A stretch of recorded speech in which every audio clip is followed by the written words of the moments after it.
Magandang araw mga kaibigan.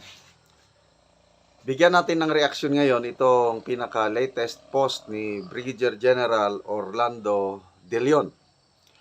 Tungkol ito sa pag-issue ng Pangulong Marcos Jr.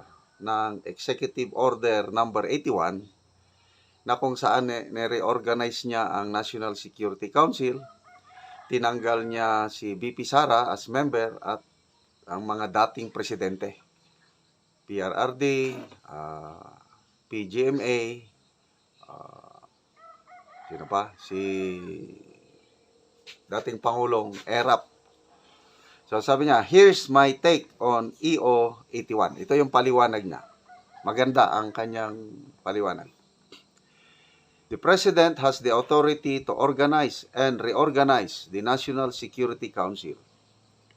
Whether his decision to reorganize and or to determine its composition is national and will address national security issues or not is debatable. But why would he issue EO 81 at this point in time? Ito na, yung timing sa pag-issue. May hidden motive na nakikita ni General De Leon. The answer lies in the impeachment of VP Sara Duterte. The palace has just laid its cards for all to see that the impeachment of VP Sara is full speed ahead. Wala na, hindi na mapipigilan. Aakyat na sa Senado ang impeachment complaint. Yan ang sinasabi ni General De Leon.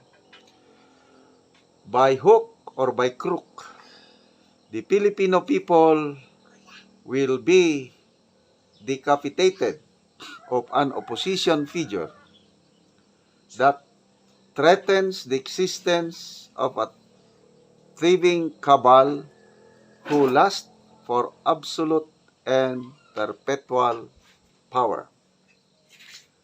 Knowing and anticipating the violent reaction that an impeachment would generate, the advisors of BBM anticipate that the existence of the presidency would be under threat. They believe that the people will not take it sitting down. It might as well be the tipping point. Hence, such situation would require the convening of the National Security Council as they deem it's a national security concern. Now, how do you think would it look like if the object and reason for the convening of the National Security Council would be sitting there together with his father, the former president, Erap and Gloria were removed from the council to cover up for the obvious.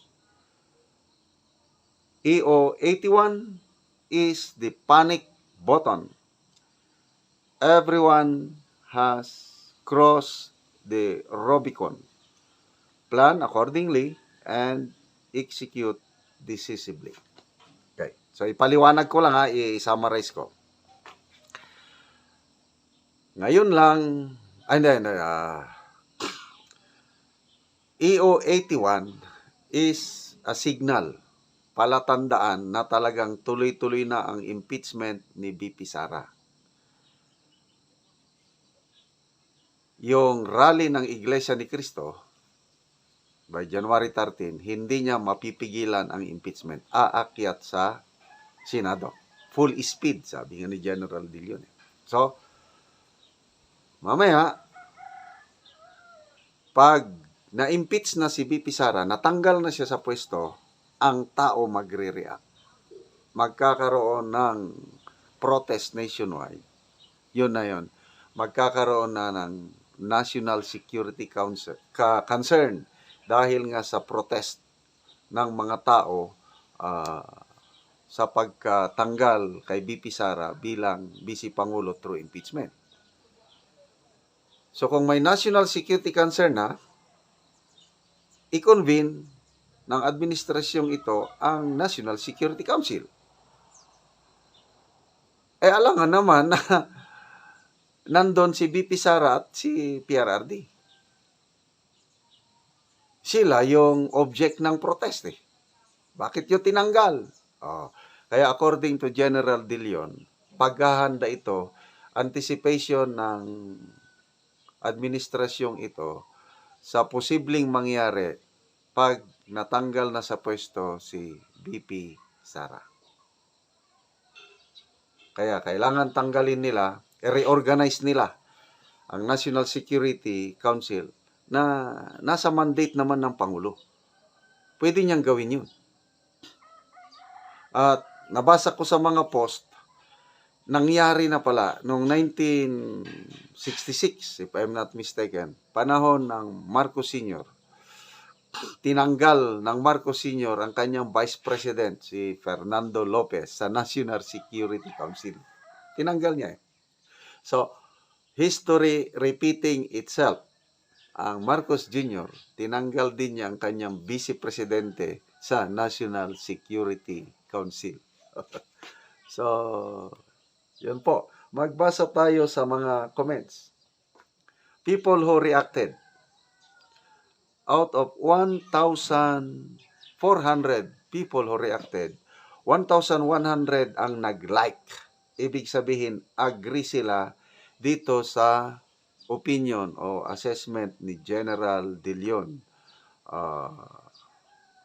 So, 221 ang galit. Anong ibig sabihin? Galit sa ginawa ng Pangulo. So, halos 99% naniniwala dito sa ginawang pagtanggal kay BP Sara sa National Security Council. Magbasa tayo sa mga comments. Edgardo Banal. By the turn of events brought about by the unstable leadership due to massive calling of all sectors on the unabated corruption of elected officials, is specifically Congress. The present administration is now sensing the imminent downfall of the government. In my own opinion, this government will not last long before the year ends, and soon will face a combined force of civilians and the military calling for the resignation of all elected officials from the president, its cabinet, and everything. Okay. So,